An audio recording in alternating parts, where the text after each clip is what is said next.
Hello guys, I'm back on YouTube, your man Derek Wold here, and my first episode of, well, being back on YouTube. I figured I would follow up with my most popular video to date, what happened to Cartoon Network, and who's Cartoon Network's rival the whole time? My Nickelodeon, of course.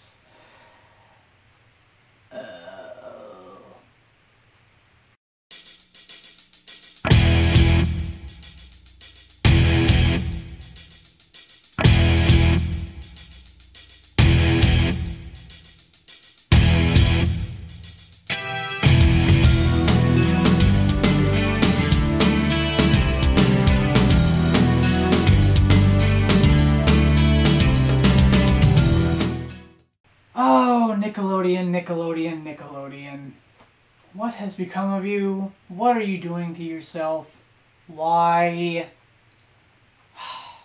So if you guys saw my popular video, What Happened to Cartoon Network, you can obviously tell I'm not happy with what Cartoon Network is anymore. I'm not. I absolutely hate it. That being said, let's talk about Cartoon Network's competitor throughout all these years, Nickelodeon.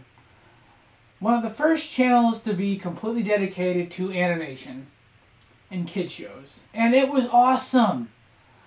But there's been a problem in recent years. And that is Nickelodeon is starting to go down the path of Cartoon Network.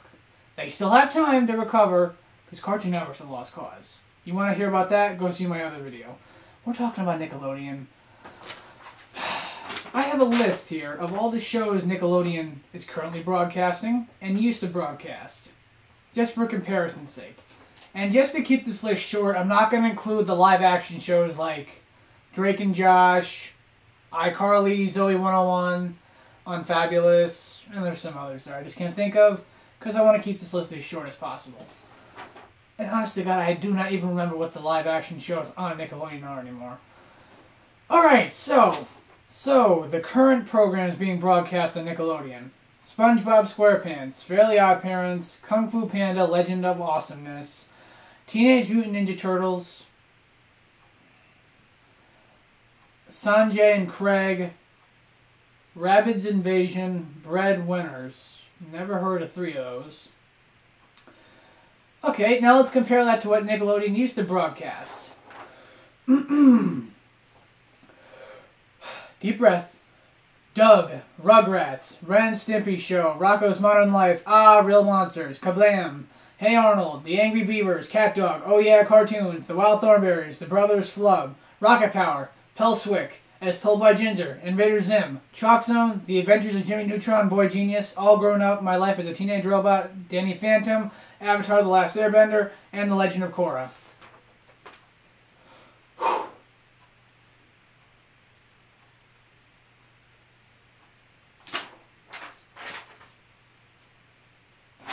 Alright, now I know a lot of these shows weren't all broadcast at once, at one time. I get that. There's no way they could do that, but the fact is, I do remember distinctly from 2001 till 2005, Nickelodeon ran a good chunk of these shows, and there was a lot of variety, and it didn't rely on what I said in the Cartoon Network video, the stupid, mind-insulting humor. The kids don't like that shit. Why are you trying to push that on our youth? I mean, alright, let's look at the shows right now. There's Sanjay and Craig, never heard of it. Rabbids Invasion, never heard of it. Breadwinners, never heard of it. Another Teenage Mutant Ninja Turtles show. Kung Fu Panda, Legend of Awesomeness. Did not like it. I liked the movies, did not like the show. Fairly OddParents. Let's talk about that one. Alright. Fairly OddParents was great back in the day. I loved Fairly OddParents. Okay? From 2001, when that show started, till probably like 2007, that show was awesome. It had an awesome imagination to it, good humor, clever humor at times, fantastic animation, again, adding to the whole imagination thing, and the concept was cool, you know, so kids throughout the world, you know, get fairies that grant their every wish. Granted, they have to be within a guideline of rules, which is awesome, and there's this whole society of fairies that the world doesn't actually know about, and it's so amazing, and when you fuck that up by bringing that fucking baby into it, you killed it. Seriously. Alright? Fairly Odd Parents was great, and is it really even on anymore, to my knowledge? They don't even run it anymore, do they? Again, I haven't watched Nickelodeon in such a long time because of these reasons, but let's get back to the point. Oh, now the mother of all of them. SpongeBob SquarePants.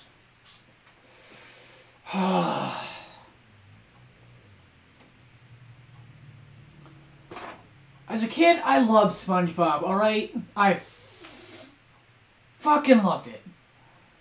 SpongeBob was great. From the early years until even well after the first movie. I loved SpongeBob. The humor was great. The animation was superb. It had a lot of humor you didn't really see coming. And a lot of it wasn't necessarily all for children. A good chunk of it was for teenagers and adults. Because my sister was like 12 years older than me. Had to think there for a second. And there are some jokes back in the day that when we were watching SpongeBob, she laughed her ass off. But now it's just like SpongeBob has become such, again, the stupid humor that only little children find funny. And that kind of humor gets old really quickly, and they just keep doing it over and over. But Paramount, the company that owns Nickelodeon, you won't ever let SpongeBob die because you know that's your cash cow. Now let's talk about these other shows they had in the past. Doug was great, and it was, I mean, granted, now that I think back on it, it wasn't the greatest show, but from what I remember, again, a long time since I've seen a lot of these. Rugrats was spectacular. To what I remember, everything I remember from Rugrats, amazing. Like, you have all these, like, little problems that we have now as adults that are, like, they're nothing. They're simple, easy, but it's all from a baby's perspective, like, freaking using the freaking bathroom without a diaper. It's just stuff like that, man. And it's so, like, I can't even form the words for it. They took things that shouldn't be problems for anybody, and they put it into a baby's eyes. And to a baby, it's like huge and like the biggest problem in the world, but they never done it before. That's where the humor and just the awesomeness of the show comes in from that. Rocko's Modern Life. I can't talk about that one because I hardly ever watched it. Never saw Real Monsters or Kablam. Hey Arnold, another good one, is about a kid with a football head. Figure that one out? But the show really had a lot of messages in it for people. Like bullying, stealing, crimes, and all that. Believe it or not, yeah, this show actually did have these in it. And yeah, you can make the argument that Arnold didn't have much of a personality. He was very monotone. Hi, Ruth. Angry Beavers. Yeah, vaguely remember that one. Cat Dog. That one I can talk about. Cat Dog was great. You have a dog and a cat, and they're the same being. That alone is a joke, and it's hilarious. Full speed ahead there, Sailor Dog. Aye, aye, cat. Oh, God. And then the movie they made for it where they go find their parents, which is the dad's like this little pickle thing, and the mom's like this big blue giant. Just, oh my God, it's hilarious. But, it's so... The movie was heartwarming, to say the least. Oh yeah, cartoons, never saw that. Wild Thornberrys was phenomenal. The movie was too. Wild Thornberrys was powerful a lot of times. Like dealing with things like animal cruelty, poaching, illegal stuff with animals. Can't really think of the words off the top of my head, but stuff like that, and it was powerful. I mean, that show got away with a lot for kids stuff. You know what I'm saying? And Tim Curry did the voice of Nigel Thornberry. The man, he's iconic. I love that dude. Rocket Power was another good one. The skateboarding punk guys. As Told by Ginger, again, another one I hardly really ever watched, but when I did watch it, it was decent. It's basically, well, a life through a teenage girl's eyes. That's basically what it was. And from what I remember, it wasn't like insulting to your memory, so therefore it counts to make my point. Invader Zim, I know a lot of people like that one. I myself did not watch it. Chalk Zone. Another good one. This kid has a piece of magic chalk, and he can write on chalkboards and stuff, and once you erase it, it goes into this world behind the chalkboard that is called, well, Chalk Zone. And it's offers so many possibilities, and the show took so many awesome advantages of it, but they had to keep it secret because they can't let people find out the world for some reason. Why like only kids know these things exist is beyond me. And then there's this one episode, oh my god, I'll never forget this. Me and my cousin laughed so hard when we heard it, but like there's this one where there's this drought, and they're trying to find a way to get water to start raining because people are thirsty or something. I don't know, but now I think about the plot's kind of dumb, but it's still funny. And there's this hippie guy they team up with, or maybe he's an Indian or something, and he has this like list of what they gotta do to make it rain. Figure that one out. And just, you know, he thinks, oh, you know, Ruby, whatever his name was, is reading the list, and he's like, feather, crow, hair, beard, and mustache. And the Indian guy's like, hair and mustache? I thought it said hair and mouse. So I put the mouse word in there. I don't know, for some reason, me and my cousin laughed so hard at that. Okay, here's an interesting one. Adventures of Jimmy Neutron. Honestly, the older I get, the more I dislike that show. Because the biggest problem is it obviously has no attempt to be scientifically accurate. It doesn't even try. Like, they go up in ships that they build out of, like, toy rides, you know, that you see outside the market, you know, you put the quarter in it and stupid shit like that, and no helmets, no nothing, exposed to the vacuum of space, and every time that they try to actually address that, which is funny when they do that, but like, hey, like Sheen be like, hey Jimmy, how come it takes astronauts days to get to know, but it only takes us a few minutes? Well, that's a good question, Sheen. You'll see then the dumbass Carl will be singing some song and we won't hear it. Hey Jimmy, how come astronauts have to wear all those suits, but we don't have to wear anything? Well, that's another good question, Sheen. How about... However, I would say Jimmy Neutron is as dumb as I really think it is nowadays. I loved it a lot as a kid. The crossover with Fairly Odd Parents is one of the best episodes ever. If you haven't seen the Jimmy Timmy Power Hour, say that 3 times fast, 1, 2, and 3. If you haven't seen those, check them out. They're hilarious. All Grown Up is the spin-off of Rugrats. I really didn't care for it, honestly. Just because at this point you're taking what made the Rugrats so awesome and you're just kind of manipulating it. And you're basically turning it into a teenage Saved by the Bell thing. So I didn't care for All Grown Up, but I did see some of it. Life is a Teenage Robot.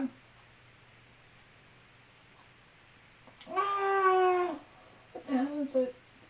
Do Robot. Strength of Understanding. Yep, okay. Life of a Teenage Robot was another good one. Because you had Jenny, or see if I remember this right, XJ9, as her real name was. And basically she's the strongest robot in the face of the Earth who can take out asteroids where here's the Earth, and then here's the asteroid, and somehow when I smack into it, she can push the asteroid out of her way, and she's a kick-ass robot, but can do anything in the universe, but God forbid she can live a normal day in high school. And that's where a lot of the humor comes in. And there's this really weird kid, Sheldon, who I don't know what's going on with that kid. He's weird.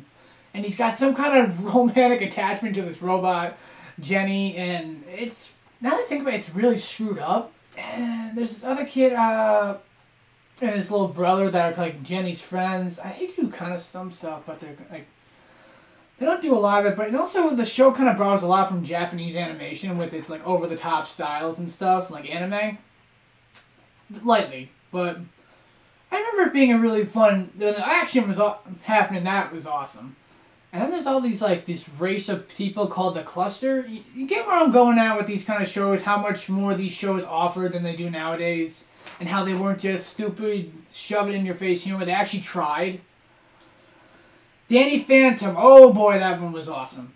Danny Phantom is about a kid named Danny Fenton, whose parents are absolute paranormal nuts, and they invent a portal to go into the ghost world.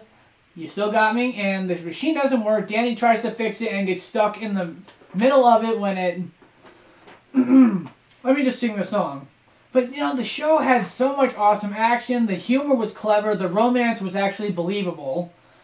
And it really dealt a lot with, like, kind of why I really like Code Lyoko, because you got this guy who has all this awesome responsibility and powers, but he still has to live and like hide it all and live a normal teenage life, and just the conflicts that creates, which now that I'm older, I really can relate to a lot of that shit. It just creates a lot of conflict and stress for him, and he can't always handle it. Now, I saved the best two shows for last that prove why Nickelodeon is freaking on the path of Cartoon Network and killing itself. Avatar and Legend of Korra.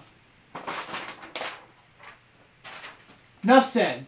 Avatar, The Legend of Korra, and Avatar, The Last Airbender. I got those mixed up. I don't know why I did that. Are two of my favorite shows ever, period. Avatar is like this fantastic Miyazaki of anime and American animation combined into this awesome blender of action, comedy, characters, love interests, drama, and all this stuff hit at the right perfect blend to create this fantastic 3-season saga, which is way too short, about this kid named Aang who is the last airbender who can control air. Look, I don't even need to tell you the plot. That show is so famous that you know I love it, and just Legend of Korra is the exact same thing, and I'm going to do a video soon in the next couple months about Avatar and Legend of Korra itself. But my point I wanted to get across is all these past shows all didn't rely on dumb, brain-insulting humor. They relied on clever comedy. They actually tried to have real characters, and at times really tried to get some decent messages in there for people and children. And the problem is that shows nowadays, like I've said in Cartoon Network video, are insulting to our children and our own brains. Because it's all just, like, it's almost like there's some kind of conspiracy, which this is hypothetical, by the way, that children are getting smart too quickly, and so the studios are trying to make really dumb shows to try and degrade their brains so they don't get too smart too quickly. Oh god, but see, I cannot stand where Nickelodeon is going, and I really hope that they either wake up and start producing good shows like a lot of these again, before they end up like Cartoon Network. Because let's face it, we don't need another Cartoon Network, and if you live in my area, 32 is Cartoon Network, and then 33 is Nickelodeon. Oh god, that was a long video. Alright guys, that is all I had to say for this week. I'll be back next Sunday with another video. And until then, stay cool. Like this video, comment, subscribe. What can I do to make these videos better? Because I'm back on YouTube and I ain't going anywhere this time. I'll see you guys soon.